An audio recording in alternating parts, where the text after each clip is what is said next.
इमाम अली नकी अलैहिस्सलाम मुतवक्किल ने आधी रात में हजरत को असीर करवाया, घर से बुला लिया अपने। वो लफ्ज हजरत के लिए नहीं कह सकता मैं कि जो हजरत को असीर करके कारिंदे और सिपाही लेकर आए। जब हजरत को लेकर आए तो ये मैं ख्वारी में था, शराब नोशी, हाथ में इसके ज़र्फ, और उस कैफियत में हजरत से कहता है गजल सुनाओ। क्या मजलूमियत है इस घराने की, मगर रोब भी देखिए कैसा है। हजरत ने फिल बदी अशार कहना शुरू किए।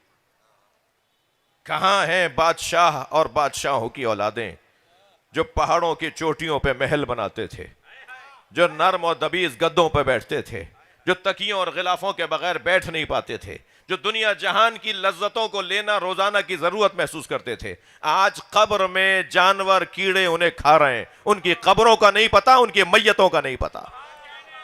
हाथ कांपने लगा जिसमें ज़र्फ था। एक मर्तबा ज़र्फ जमीन पर गिरा, वो टूटा, ये जमीन पर गिर के तड़पने लगा और सारा नशा उतार दिया इमाम अली नकी ने। आवाजें देकर कहने लगे इन्हें ले जाओ, इज्जत के साथ इन्हें घर पहुंचा कराओ।